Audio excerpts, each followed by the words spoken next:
nice.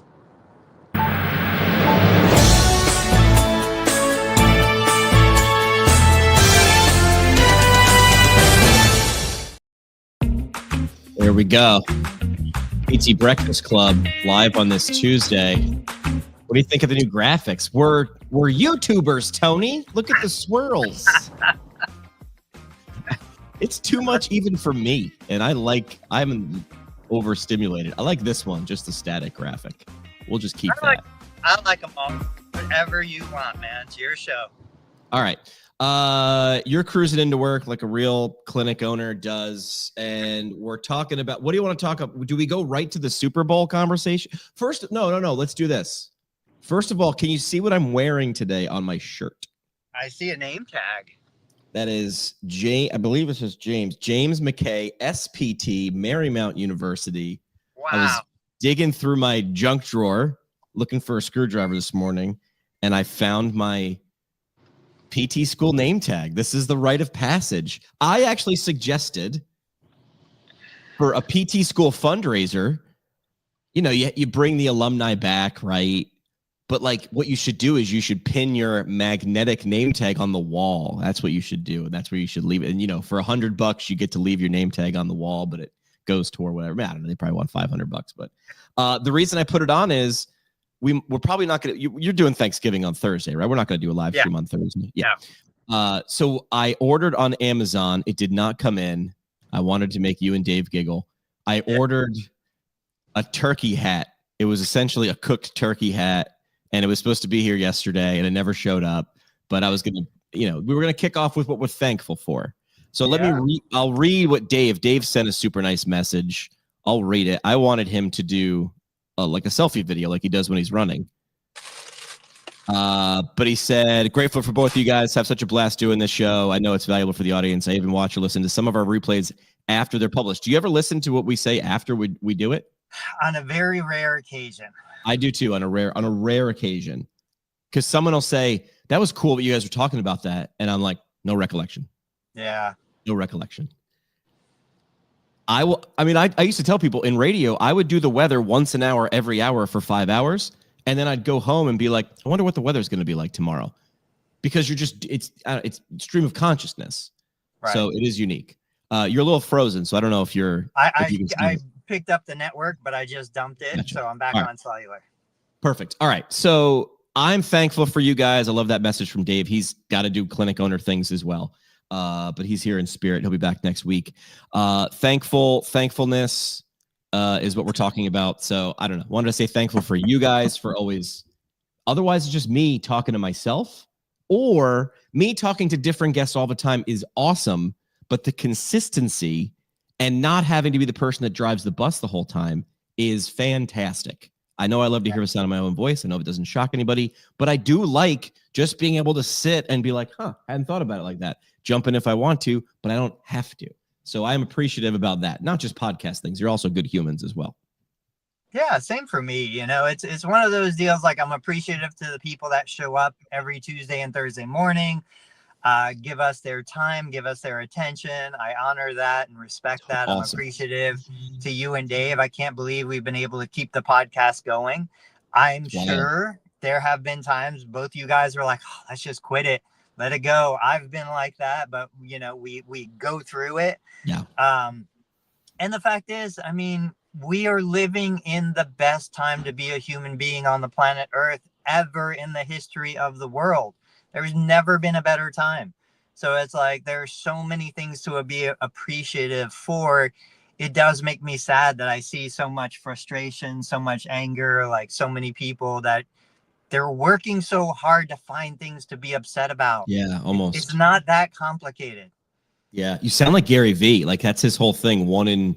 He's got this number or something that someone said, which is like the odds of you being born.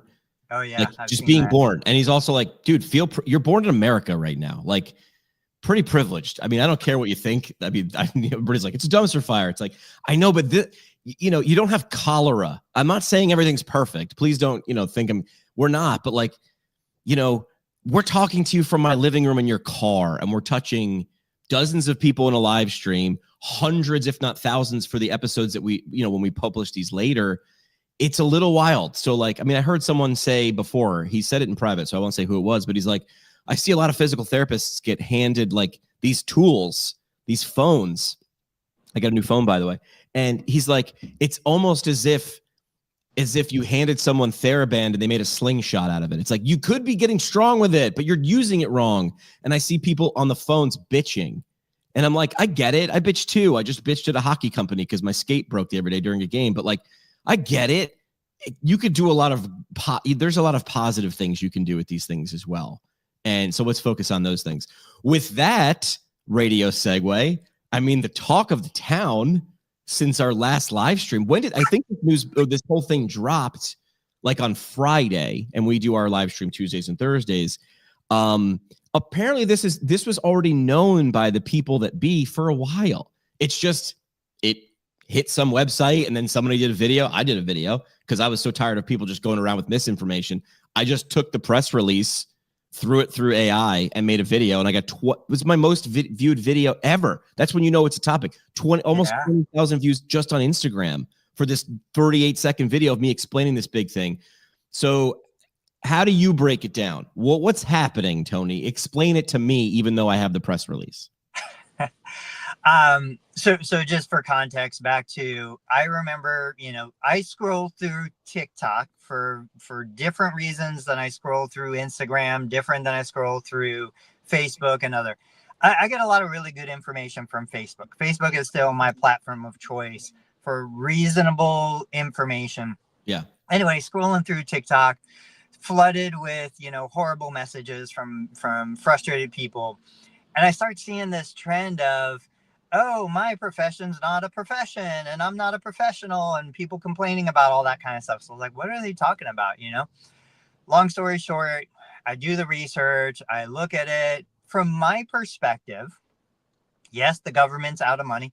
Yes, we've been operating at a deficit for, a decade and more. Yes, prices are up on everything because of inflation, because of these things, right? So there are these financial influences. This is a big thing. It's not just any one profession. And it's look, the Department of Education, which is far from like this right-wing conservative, group, says, hey, we're going to reclassify things. These are the codes. These are the rules of these codes. Based on these codes, this is where we're going to put each of these professions. And so nursing, physical therapy, all these guys got thrown into this. We're going to limit lifetime borrowing limits, borrowing amounts. You probably know even better than me, but I'm going to say 100,000 if you're not a professional, 200,000 if you are. What's it? It's federally backed loans are limited to that on a lifetime basis. And that's it. Like, it's not anti-women. It's not anti-poor. It's not anti all of these things. Like, all of us are going to come to this, and me included. My bias is stop giving away tax dollars to, every single cause that's out there, because we can't afford it. We can't afford it. So now we hear, oh, students are not going to be able to afford a DPT degree. Students couldn't afford it before. It's true. We're not saying we're going to reduce the cost of the education. We're going to say you can't borrow more than you can pay back.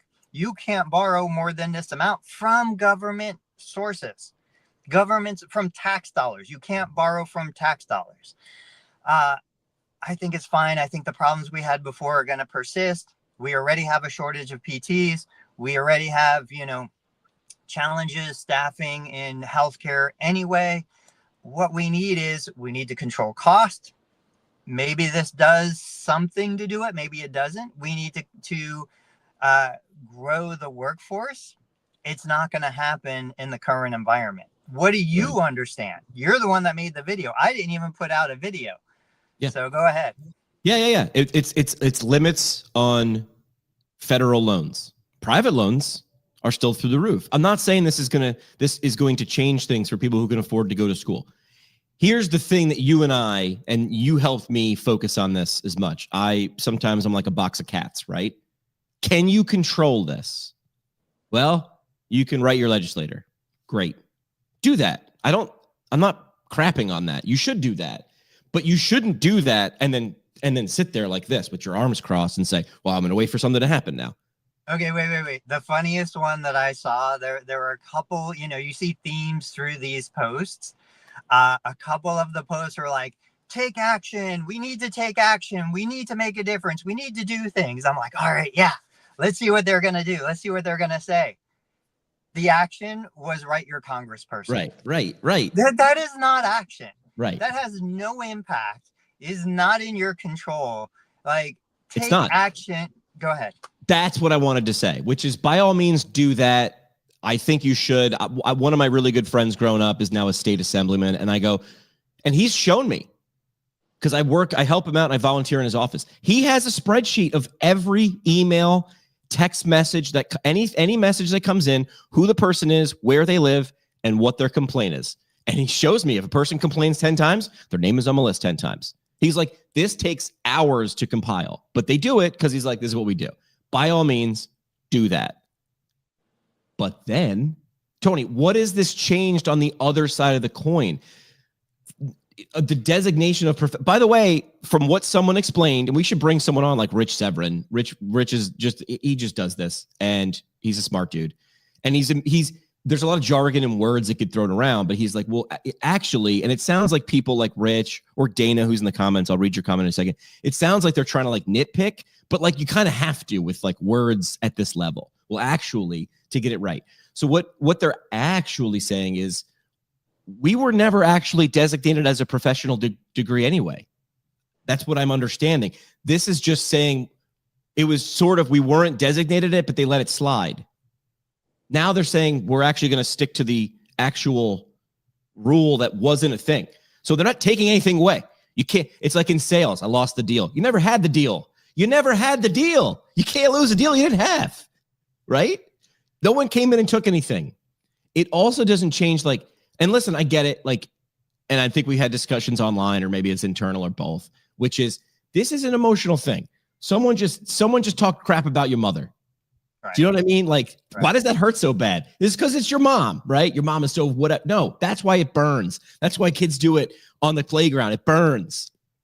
Yeah. But that's not what's happening. You're still a professional. We still love you. You still do great things. Yeah. I mean, we got the your mama's so fat jokes. My mama was fat. Like, it's going to hurt my feelings, but that's the way it was. She was. This is a situation where, like you said, I hear some people say, well, they changed the designation. I hear other people say, no, they didn't change it. They're just, this is the code. Now, one person said something really impactful, which was, this was a poor choice of words. And that's really, that triggered the emotional response. It's correct. These aren't professional. These are graduate degrees. Like, just use numbers. So nobody hears, I'm not a professional. You're still going to get paid the same. You're still going to have your titles. You're still going to have all of that stuff. This has nothing to do with those of you that are already working as DPTs. Yeah. But the media and all of that, and then again, we go into, well, this is going to suppress or repress, I don't even know what the word is, certain populations, and it's going to make it hard. Physical therapy is a rich person's profession. Because if you can't afford, like, we're all rich to begin with, rich relative to the rest of the world, rich relative to other populations. Like, the reality is we have so many of these benefits already. I understand the frustration, but taking somebody in a low income socioeconomic group and saying, hey, you can borrow $400,000 from the taxpayer to pay for a degree that's going to pay you back $80,000 a year. And if you want to have kids and a family, you're only going to be in the career for 7 years. Right. Like, that makes no sense. Yeah. Dana's in the comments. This is like sort of Dana's world. She comments a lot. I just sent her a message. I mean, she's in the comments. I'd rather just have her. So Dana, check your LinkedIn. I just slid into yo DMs if you want to jump on the show. David saying, your mom is so fat, her belt size is the equator. Dude, on the rock station I used to run, it was some people's favorite day of the year. Do you know the comedian Paula Poundstone? Yeah. She's like an old comedian, but she's awesome. Yeah. And she had this whole like 20 minutes on your mama jokes. And I would play them in between songs all day on Mother's Day. And mothers thought, everybody, because they're just so ridiculous. It was some of the best content we ever made. because it was so tongue in cheek. But like, it's like your mom is so fat, her belt size is the equator. We should do that on this show. It wouldn't make any sense. 70% of our profession are females. A lot of them are mothers. It would kill our audience, but I think they'd laugh at it. Dana's saying a lot, so I want to read some of the stuff she's saying. But Dana, check your LinkedIn DMs. I did slide in there if you want to just come on and say these things. She's saying what's happening is required for the Department of Ed to implement the One Beautiful Bill Act. So this started, the domino fell a long time ago. It's like now you're feeling the 15th domino because now it's about you. I get it. And you're right. The video that I made, I said the limit was $100,000 because I looked at 20,000 and said college and multiplied by 4, but PT school is usually 3 years. So it's really 75K. I wonder how that changes for hybrid programs that are 2 years. Someone like Dana would know. This is an attempt to address the school loan issue and was put through the reconciliation bill. This isn't just for healthcare professionals too. More to say that I can convey on messaging here. I can explain sometime. And she can explain now because Dana's here. Dana, can you hear us? Oh, and then she's out. Call us back. I know some people do go deep and they were saying, well, look at this.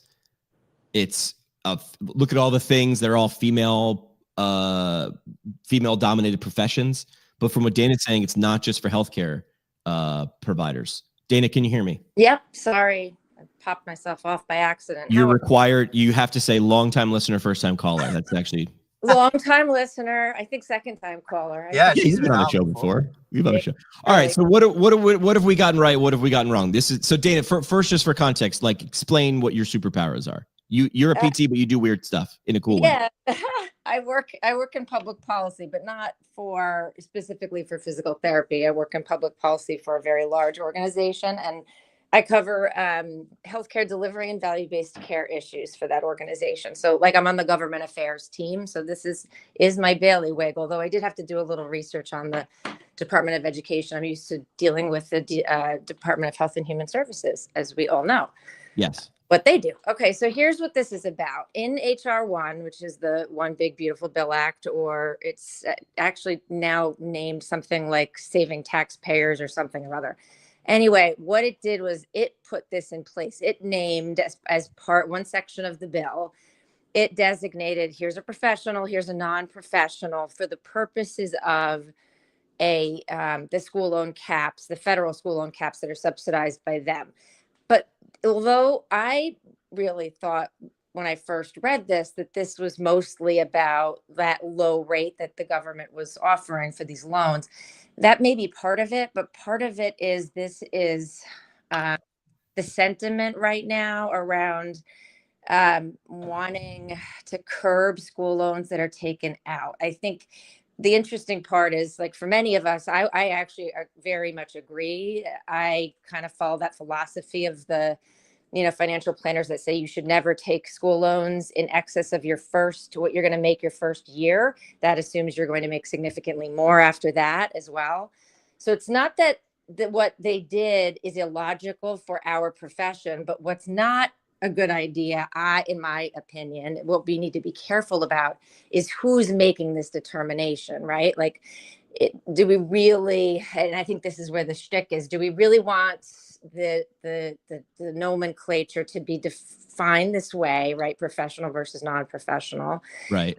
And do we want the limits put on us to take these low interest rate loans, put on us through this that now has to go through rulemaking, by the way, through the Department of Ed. And like I put in the comments, the cap is not $100,000 for us. We have 25 a year. It takes us 6 years. 75. So it's only 75, right? So what happens when something is put into law is the agency that's responsible for implementing and managing that law, they have to put it through rulemaking. So the notice and comment rulemaking cycle. So something that's going to be put in place that, we don't have an option around once it's in place, it goes out for comments. The Department of Education has to go through this process. They have to get feedback.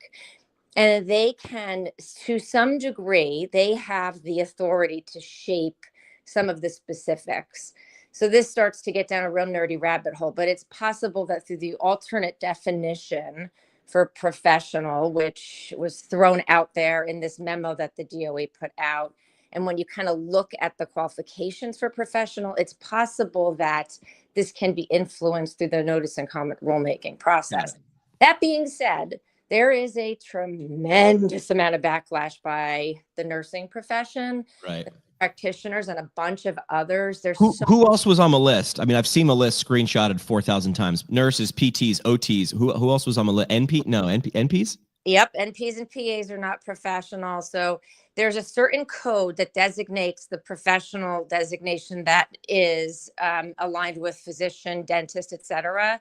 So you have to hit that threshold, which also requires 80-hour credit hours or more. And it may even require a doctoral degree. So like we have things like theology degrees are considered professionals. Right? So people very much were pointing out chiropractors and veterinarians. Right. And that's the chiropractor thing is a little unusual, but it's the veterinarians, they're doctors also, but it's not just healthcare professionals. This is lawyers are JDs, right? They're considered professionals, but the audiologists, the PTs, OTs, NPs, PAs, that's graduate degree. That's how they're making the distinction. Are you a professional or do you have a graduate degree? Understood. And this, I think we have, ironically, out of all of the possible, we probably have the best argument to make for we should be in professional status given like the step down. So anyway, so it's rulemaking. The DOE didn't do this on their own. They wouldn't be going through this process. It has to be done because it was put in place in the One Big Beautiful Bill. Yeah. All right. Give everybody a way for. I'm imagining you're going to write about this because you write on Substack and you've got channels. How do people find you and if they want to nerd out with you?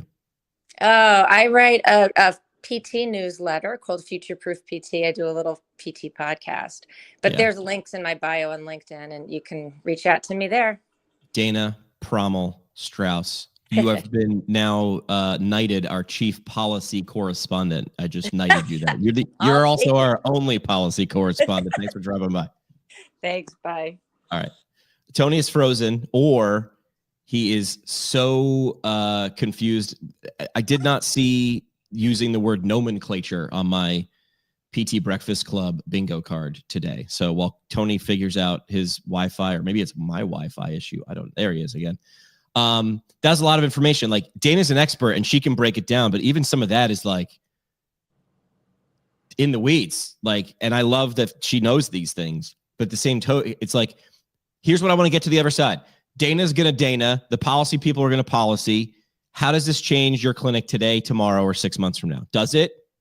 Does not. It does not. Like, and this is where, regardless of what the classification is. Okay, so Joey Albritton put out the other day, what should the APTA be doing? Yeah. They should be dealing with this stuff, and they are, and they're out there, and this is their thing. I don't care about it. I don't think it's going to be impactful toward the future of the profession, and I don't think it's impactful toward the current profession. Right. So let's talk about, okay, you mentioned hockey, skate to where the puck is going, Wayne Gretzky, one of my favorite quotes.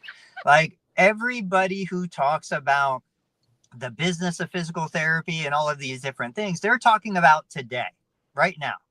They're not making plans for like, what is the future going to look like? Now, I listened to Peter Diamandis. I can't think of what the podcast is, but he has incredibly bright minds on there. He did the X Prize. He has funding for all this innovation. Am I still frozen? No, you're good. I can see. Okay. The stuff that these guys are talking about is mind-blowing. So there are companies right now that are ready to start launching like large-scale 20,000 drones a month doing drone delivery. There are companies right now that are ramping up like user-level robots that you can bring into your house for under $20,000. Wow. That can do the vacuuming, the dishwashing, like bring me a beer, Jeeves, that kind of stuff. Come on over. Yeah. So I'm like, whenever I hear people talking about the PT and like, oh, we're going to lose staff, and we already have lost staff. I haven't hired a new PT in a decade. That is nothing new. What is it going to look like in 3 to 5 years, in 10 years? Like you're pretending AI doesn't exist. You're pretending we don't have all of the world's knowledge in our pocket with an earbud in our ear.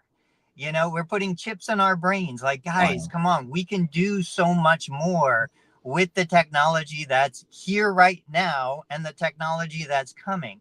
So from your perspective, like, what do you see 5 years from now, 10 years from now, in regards to the technology you know that's here and the technology you know that is coming? I mean, I used to be, so Cory Doctorow, do you know Cory Doctorow? He's written for Wired and Boing Boing. And he also writes fiction. So hold on, there's a reason I'm saying this. I've read some, and he writes like YA novels, but they're like near future, like 5-10 years. And I was reading about some of this stuff that's happening now 10 years ago, and go like, even the GLP-1s, he was calling that stuff. If you read some of his books, and I remember 3D printing, he was like, okay, 3D printing, got it. But what's this gonna ripple? What's this gonna ripple? He's the guy I sort of look to because he can sort of almost peer over the horizon. It's a little creepy. It was easier to read something like Cory Doctorow and Wired, or his blog on Boing Boing or whatever, and be able to see it, because I think you only had to look one iteration away. The stuff now, it's like it's a hockey stick. It's not even fast, is not even a good word anymore. If you told me right now that you could download a SIM card into your brain and you'd have ChatGPT in your brain, 70% of the people would just be like, that makes sense. Yeah, okay. Not like zero shock. Like, your shock ability is at an all-time low. It's like, yeah, not shocked. Okay, got it. Yeah, moving on. Okay, where do I get? Do I put it in my hand or my ear? Where do I put the SIM card? Got it.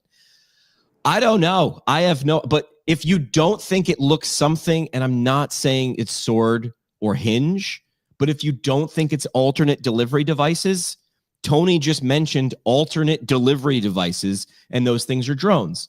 And that would have been ridiculous for me to say that I'm going to get an Amazon package of a turkey head delivered by drone. It would be insane to say that 5 years ago. I didn't even raise an eyebrow when you said they're going to deploy 20,000 drones. Zero shock. Okay, got it. Oh, only 20,000 drones. I was expecting, if you said 100,000 drones, I would be like, okay, that makes sense. It's insane. It's just the absolute speed. So here's the thing, everybody wants it to harken back to the day. When's it going to get back to? Never. When's it going to go? When are we just going to go back to? Never. When are we going back to? Never. If you're uncomfortable with that, you will lose. I'm looking right in if you are uncomfortable, if you do not embrace change, and it sounds like such a lame thing and it's a cliche, the only constant is change.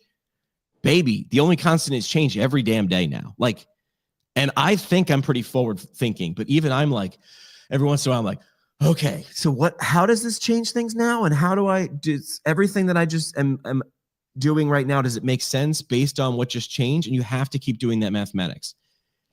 I think this goes back to ask yourself what business that you're in. What business am I really, really in? If it is I document in an EHR and I bill insurance business, I don't know if you're going to be in a business very long. If you're in the business of making human connections, like by definition, a human connection cannot be done by AI and robots. It might get close. I have conversations with AI to help me iterate ideas and solve things. I don't know if you're talking or not, Tony. You're frozen. I'm just going to keep going and riff. A human connection has to be done by a human. Physical therapy has to be delivered by a physical therapist, right? Those are just words. What are you actually delivering? I was talking with Chad Madden yesterday, and he's like, if you make a real connection with people, he's got a clinic in like central Pennsylvania. He's like, we got people flying in from Idaho. And he's like, I'm just Chad. I'm just a regular PT. But if someone knows, likes, and trusts you, that you can't do with a drone or artificial intelligence. I need you to start wrapping your head around that's what you actually deliver. So, Tony, if you weren't listening, I was saying, I need you to focus on what business you're actually in. Yeah, I heard it all. Yeah, and not I'm a physical therapist and I want it to be I stand still at a plinth and patients come over and I get referrals from physicians, and that's the way it always was, and that's the way I want it to be the rest of my career until I retire. I'm very sorry it's not going to be, because it already isn't. It's not. Yeah. You know, there are people developing like nanotechnology Oh yeah. that we can, put robots in the human body to deliver like medication to specific cells. Have you Go heard ahead. of Neuralink and Yeah, Stentrode? of course. Stentrode? Yeah. Stentrode that came out of Mount Sinai. It started before, when I was working at Mount Sinai, I got to hang out with some of those people. So the difference between Neuralink, which gets a lot of press because it's funded by Elon Musk, gets a lot of press. From what I was understanding back then, they had to drill a hole in your skull and put the chip on your brain. I don't know about you. I like my skull with the normal amount of holes that I was born with. I'd like to die with the same amount of holes. Stentrode is like, we can go minimally invasive. We'll go up like a stent. What we already do, minimally invasive. And we can go deeper because we don't have to drill a hole in your brain. So anyway, so Stentrode was ahead. But yes, putting chips in your brain, eyebrow raising 5-10 years ago. Now, oh yeah, chip in your brain? That's normal. So we see the massive rise in productivity. And as therapists, we think, well, productivity means I need to see more patients. That means I only have so many minutes in the day. That means I'm going to put 100 patients in my clinic for each therapist. No, that's not what it means. It means we get more efficient. We deliver a better outcome, a better quality outcome with less effort to thousands of people, millions of people. And there are ways that we don't even understand how that's going to happen. So yes, are there going to be fewer licensed therapists coming into the profession? Yes. Like there's no doubt about it. It's been like that. It's been on the decline for a decade. But we are going to have the ability to help more people at scale than we ever have had before. We can deliver a better outcome. We can deliver a better experience. We can serve people. Hatal is a physical therapist that came to visit me yesterday. She swung into my clinic on her way to Michigan. It was awesome. Like I've never met her in person, but I've got connections with you and other people that we've been fostering just through this that are just as good as, if you were born in the Cincinnati area and we grew up together and we knew each other in person. That extends out to the patient care, to all the other things that we're doing.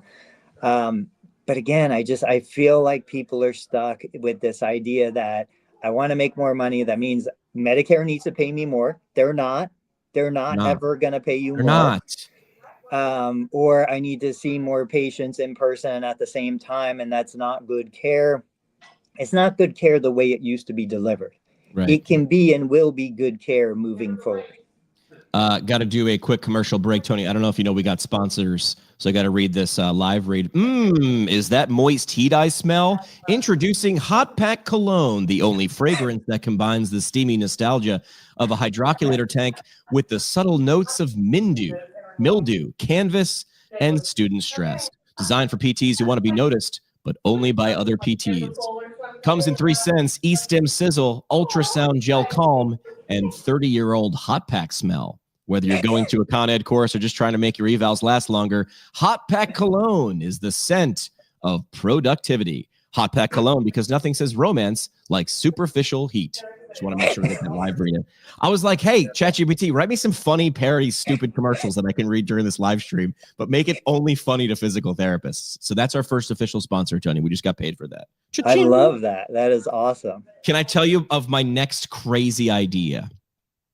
So I'm still going forward with get the message out, right? Got fired, lost my job. And then I was like, you know what?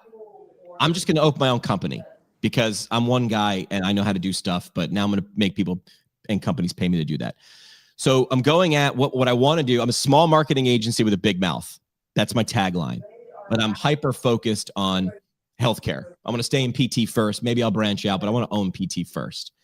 I'm looking for PT associations because I know their problems. I've been in and around associations for a decade. And then I want to go to businesses. Big, small, doesn't matter. I'm going to do different things because they have different problems. But it's going to involve around video, audio, social clips, because that's what I do. It's my background. It's my new thing. Here's the model. You and Dave are right. Going to associations is going to be such a long play. They're not going to swipe the credit card today. And if they do, we know what their budgets are. Except they have built-in audiences right now. They've got gravity. So that I'm attracted to them. And I'm a bleeding heart. I want them to survive. They're good people. They're made up of good people. I don't like the APTA. Point to an APTA member you don't like. Well, I like everybody in it, but I don't like that you don't dislike the APTA. You dislike that they're not doing what you want them to do or whatever. But I like the small parts of APTA, the state chapters, the academies. Here's my offer. Tell me if you can say no to this offer, honestly. Tony, you run APTA Ohio because you're in Ohio. You're the executive director. You're the president. Tony, we both agree you need video, audio, social content, webinars. You don't deliver that enough. Can we agree on that? You'd like to do more. Yes, Jimmy, yes. Let's agree you don't have the bandwidth, the tools, the training, the time to do that at scale. Correct. Let's also agree that you can't afford to hire me full-time. I'd be too expensive. Correct. But I'm valuable. What I have is value. It will provide value. Yes. What if I said, we work together. I don't start working until I secure sponsorship that pays for me and puts money in your bank. Risk reversal offer, 100%. So here's the model. I'm just going to give it away. I'm calling APTA chapters now, and that's my pitch on the email.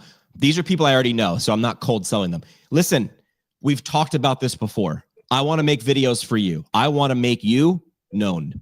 You know I can do it because I've been doing it for a decade. But we also know it's going to cost something. And you're like, but budget. And I don't think you're lying because these are all nonprofits. I can look up their 990s, right? But I also know, I was talking to an organization yesterday, decent sized in APTA. And I was like, help me understand what you do. Like, because there's lots of things I don't see. Well, they got down the list. Like, we have a 2-day conference every year. Oh, in person? Yes. Does it make you money, break even, lose money? We make money. We're not millionaires, but we make it. It pays for itself and then some. Show me, bring it up on screen. What's the media kit look like if I'm ATI or Spear or Jag or Hyperice and I want to sponsor this? They brought it up. The prices were good. Like they were charging. They were putting it out there. And I go, what do you got? 10 sponsors? 50. Hold on a minute. You got 50 people paying on this scale, and they don't argue because they show up. Do they show up year after year? Yes. Are they happy when they leave? Yes. If you right now to give you money for that next year in 2026, yes. Are you giving them away to give you money the other 363 days a year? Dead silence on the phone. Well, they can sponsor our newsletter. Is your newsletter any good? No. They can sponsor that. They have a media kit. Sponsor us now. Do you even call these organizations the other 363 days a year to ask them? No. I'll do that. I will eat what I kill. I will make the money to pay for me what I think I'm worth and leave you margin. Do you think anybody will say no to that? Should they say no to that? No, they should not say Some no. will, Double though, negative. Yeah. But people always find a way to say no. I know. The definition of insanity is doing the same thing over and over and expecting a different result. Now, I get it. It's the same in the physical therapy clinic. It's the same in the fitness world. I'm going to lose weight. It's January 1st. I'm going to start a new diet. I'm going to start a new exercise program. You have failed 20 years in a row. No. You are gun shy to do it again. And this is the reality. Like, I get a constant stream of people saying, don't pay me. Let me do your YouTube channel. If we make money, we'll do a revenue split. No, I say no every time. Why? Huh? Why do you say no? Same thing. It's I don't expect you to succeed. That's the reality. I don't expect you to succeed. And I'm going to lose not the money, but the time and the effort and the frustration of having to go through this whole thing again just to see you fail, just to waste my time, just to be in the same or worse place in the future than I am today right now. That is why people say no to marketers. That is why people say no to SEO. That is why people say no to so many of these kinds of things. Because even though it's not a monetary cost, it's a time commitment. They're still going to have to talk to you, answer your questions, confront the reality, right? Right. I have to get on the scale. I have to see that I gained 20 pounds when I think I only gained 10. Like, these are insecurities that people don't want to face. That's the challenge for you. That's the challenge for our clients. Do you think I could have any success with this? Tony's literally answering phones right. I love this. I love the fact I'm a clinic owner, man. That's what I do. Do you think if I found 5 to do it, I could support myself and them? Yeah, 100%.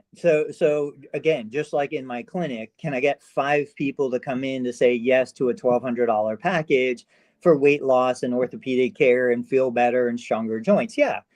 And some of them are going to I might need to get 100 through the door. Oh, yes, yes. To get 5 who are in so much pain that they're absolutely, the pain of making the commitment is less than the pain of just persisting. And that's where we are. 5 years ago, 2 things were not true that are true today. 1, I had to explain why creating content was important and valuable. I don't have to do that anymore. It's 2025, 2026. I don't have to do that. 2, their revenue is flat or declining, and these organizations are starting to panic. And I have been saying this for 2 years. I don't know if they're going to be around in 5 years. Some people have told me 5 years is not it's not 5, it's less. Unless we do something. So now it's like the perfect imperfect storm.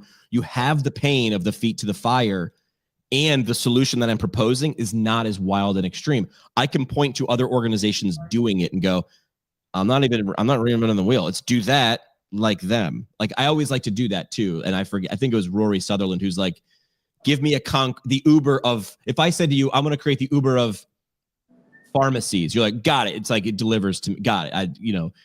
The Cadillac of, that says prestige. The Uber is like the utility of it. Cadillac is like, we're going to be the Cadillac of lawn care services. Oh, got it. You're going to do bougie. And it automatically tells you what you expect it to feel, taste, and smell like.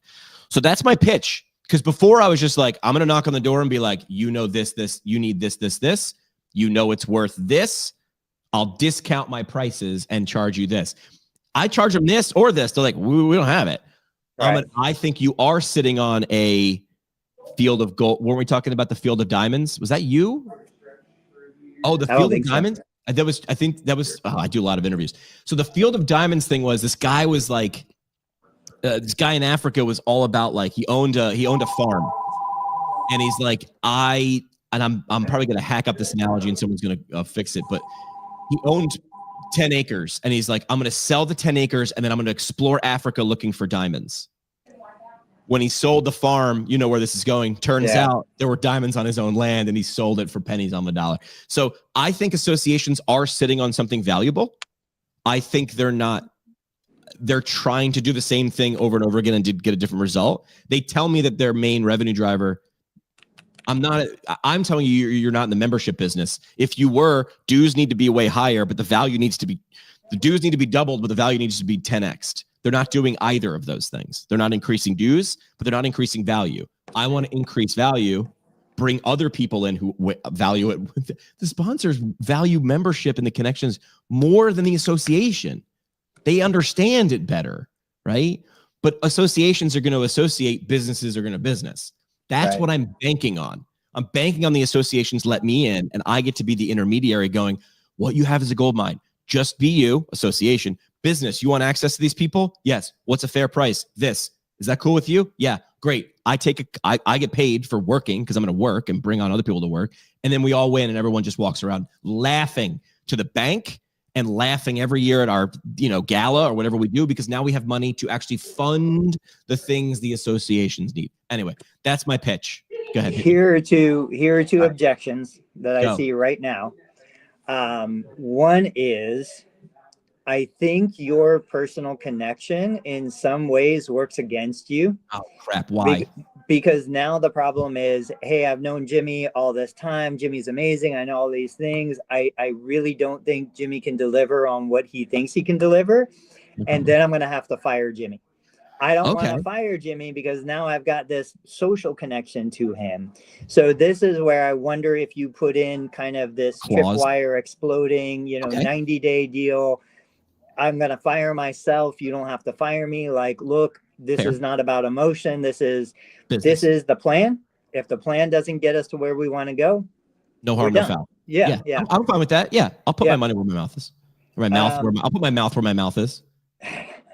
There was another one in what you had just said that made me think about the person trying to lose weight, start a new diet. But I can't remember what it is. While you're thinking, I want to make sure expectations are crystal clear. Like, I love the fact that I'm talking about this on a live stream. I'm going to give this idea away to everybody. I don't think anybody else is going to do it, because if they were, they would have done it. Why does my podcast outdo others that have companies that have budgets and staffs? You know why? I show up twice a week. Every week for a decade. And suddenly he really has something there. Yes. Because I showed up. I did 2 push-ups a week, every week for a decade. That's why I have triceps. That's it. But everybody looks at everybody cheers for the result. When you're doing I had classmates who were like, I had a professor be like, you are wasting your time. You should hard stop. Do not do this. Hard stop. And I'm like, but here's the thing. I don't fault them. They couldn't see it. No one cheers for you then. They'll look back and be like, I knew the whole time. My favorite quote was from a classmate. Again, I launched it. I was in class with these people for a year and a half doing this thing online. Again, wasn't the best thing since sliced bread. It was all right though. And one of them, super like reserved, walked by. Is like, hey, I must have interviewed somebody that was of interest to her. She goes, I listened to your podcast yesterday. And I go, oh, okay. She goes, it was actually good. And I was like, that burns a little bit. Yeah, it was that burns a little bit, but thank you. Like, but here's the best part though. They were going to be my staunchest critics because they know me. Strangers are just like, who is this guy? No expectation. And if I deliver a little bit, it's a win. These people know me. I had to like be really, which I wasn't, but I was able to flip that person to podcast. It was actually good. I was like, thank you. Thank you so much. Anyway, that's the model I'm working with now. I'm also communicating with companies. What I wanted to talk about, if we have 14 minutes, CSM. Even if I'm not with a brand, I have to go, right? I have to go. Where is it going to be? LA, Disney World. Okay. I've got friends going so I can crash in hotel rooms because I need to I have a free hotel room. I've got a hotel room covered because I volunteer for the Foundation for PT Research. So I think they give me like a day or two a hotel room to cover my volunteering of hours or whatever. I want to do this for the Foundation for PT Research too. Because all they're going to do is make more phone. And I love them. I'm saying everything that I'm about to say in case it gets back to them and they're like, oh, he's crap talk. I'm not. I love everything you do. I want you to succeed, but you keep making phone calls and sending letters about how great research is. It is. But all the people who agree with you already gave. I want to talk to the other people who don't know you exist. That pool of people is larger. Give them a better value prop and they will throw money at you. So I want to do it for the foundation too. Same model. This is also like why I think I can scale this is I'm going to do the same 4 things over and over and over again. I'm going to have a process so I can turn an episode or a video or webinar around in when can you do that? Tomorrow. I would love to get to that problem where it's like next week, but as I grow, I'll just hire more freelancers. Right now I got one dude. I got a Drew. As I grow, I want Drew to have 3 people under him. We'll get there at that. And growing isn't the goal. The goal is impact. What does Drew want to do? Drew wants to shoot things. Drew's a shooter. Drew's an A+ shooter and a storyboarder.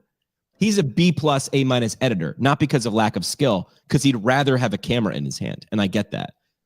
So he'll shoot a wedding and he'll put things on video, and then I have told him hire someone to edit that. Find one great editor that all they want to do is edit. They never want to leave their couch. Find your counterpart so you can shoot 2 weddings while they're editing your first.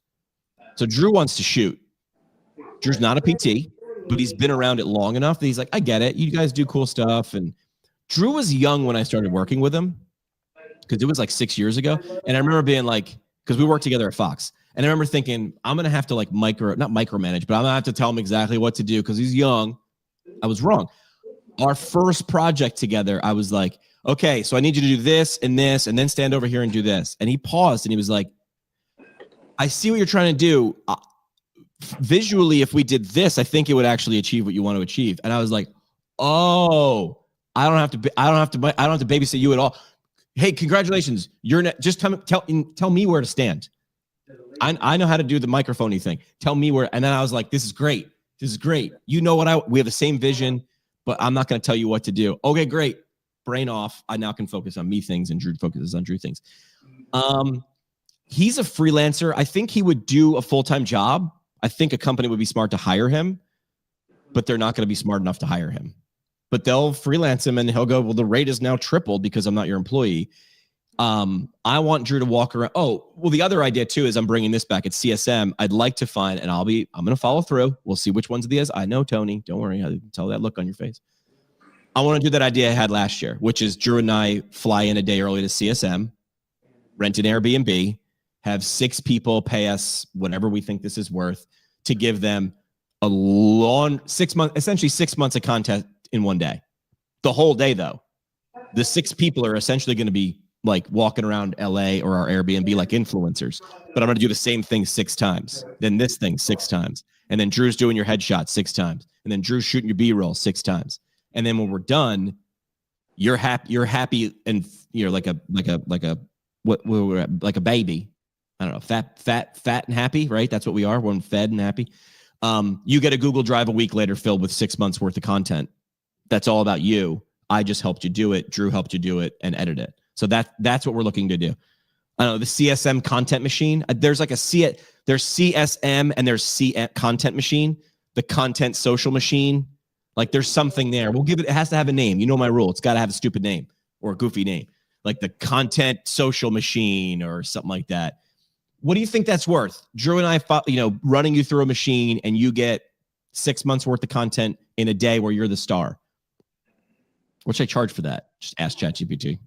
Yeah. I mean, you got to think it's, 5 figures, 10,000 plus, truthfully. I mean, even just, you're saying 6 months, it's really more than 6 months of content. I mean, it's reusable and bendable. Yeah. Here's a crazy negotiation tactic. Imagine you're on the other side of, you get brands all the time. Actually, remember that head thing I was talking about the other day? Yeah. I'm just connecting with you. I'm like, Tony's going to do it better. And if you think Tony's going to do it for free, I'm like, don't email him. But it's going to give you impact. So, my new negotiation tactic, if someone says that's too expensive, copy and paste our entire email thread into ChatGPT and write, what is a fair price for what the person is delivering? You just have to explain, copy and paste my LinkedIn profile in there as well. It has to understand the context. So copy and paste my LinkedIn profile, my resume, and what you're asking to do, copy and paste it in ChatGPT and just say, what is a fair price for what this person is offering to deliver? And I'll work for whatever it says. Real quick, Will Boyd, he's saying 12,000 for 6 months of reels, daily reels. And even that, just reels. Even just that, reels. think of how cheap that has gotten at a $12,000 price. Because if we would go back 10 years, cameras existed, the internet existed, all of these things existed. 6 months of daily reels would have been like 6 figures, 7 figures. It was crazy how much all of this stuff cost. Again, the example at this, but I don't need 100 people to say yes. I mean, right. I can hear you and Will in my ear. I don't need 100 people. I need 6. But I've talked to someone. The problem is selling to my friends. I just want to do it for free for people. I'm just like, I'll just do it. Drew and I will just go out there for free. Just pay our flights. I can't do that. But I've talked to people who are like, I listened to you. I started a podcast. I didn't charge them because they're friends. And I'm like, and what do you get now? I get paid $3,000 to speak for 30 minutes. I go, holy shit. What would happen if we did that a lot? Do you like speaking? Yes. Do you want to do more of it? Yes. How do you get those things? Not luck. See, this is right. I was going to charge $4,000. I think you're right. I think he's just saying 12 grand just for the reels. Here's the funny part. It's led to 0 sales. Organic IG. So go ahead. So now here's the question for Will, and just put it in the comments. I think as clinicians, because I know I am, terrified that we would request money for somebody would pay us money, and then they wouldn't get a result from that. We are so scared of that. What was your emotion? What did you feel like when you paid the money? Ultimately, it led to 0 sales. I'm sure there was other benefits from it, but my biggest nightmare is that even in my clinic, somebody comes in here, spends an hour with me, leaves and says, that was a waste of time. Even if they didn't pay me anything. I can't stand that, outcome happening.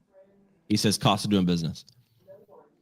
That takes a mature person. That takes a mature somebody who's been through it, somebody who understands what it is that they are doing. That is the opposite of an emotional attachment. That is a non-emotional attachment to a business decision.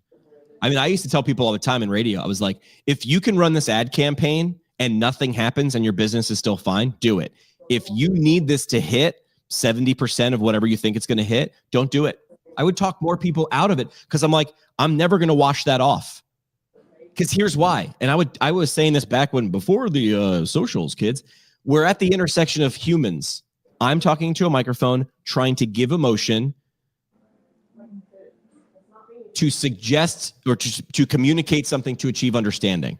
I'm never really selling. I mean, I know we can get to the art of intricacies. Here's the bottom line. I make suggestions, but people make decisions. People are people-y. But I think the odds are ever in your favor when they know, like, and trust you. You've got a better shot. It's better than a coin toss, right? But this person that I was talking to was like, yes, because people have said, I've seen your podcast. Can you come now speak at my thing? Here's a speaking fee. And she was like, how'd that happen? I go, it wouldn't have happened. You could be just as brilliant, but if no one knows, they're not going to reach out. Like, they're not going to call. That's right. Will Boyd saying you got to risk it for the biscuit. You do.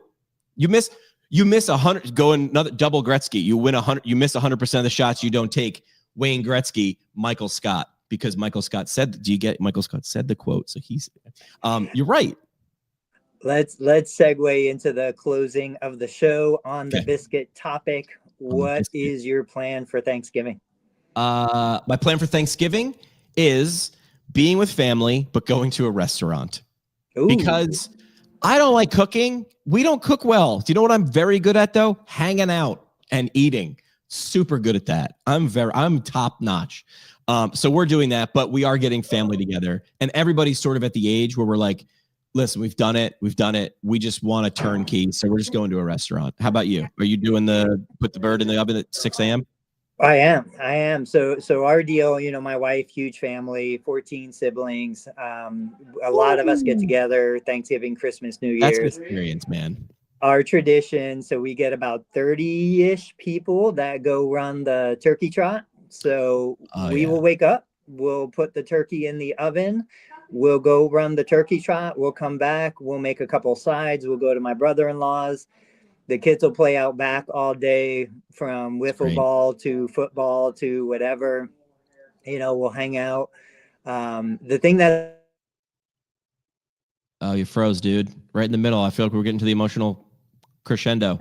Say it again. I remember holding babies when I first came into the family that are now married with their babies, and I'm holding their kids, like, it is just insane. And it feels like it was yesterday. Yeah. So that's it. That's what we're doing. Yeah. I posted a picture this morning of like me on my grandmother's lap. And I was like 3, and it's just weird. It's like, hey, people grow up. Hug a friend, hug a family member, take a photo, keep it on your phone, back it up, put it on Google Drive or something, and then take the same photo, same spot. I love those pictures when they do the same people in the same outfits. Yeah. I'm a sucker for those things. Yeah. Why am I a sucker for those? Because it's transformation. That's what you're actually showing, not telling, right? All right. Go hug people, be grateful. We're grateful for you listening. Otherwise, it's just Tony and I talking to each other. That wouldn't be that bad though. But it's nice when we get people like Dana and Will and David Rowan and Rowan chiming in. So appreciate David. You owe me a phone call because I'm pitching my idea that I just pitched to Tony to you. That's the whole idea. Come tell me why I'm wrong. We're off Thursday. You should be off too. We'll see you next week. Tony, go have fun at your clinic, man. Thanks for all right. See you guys.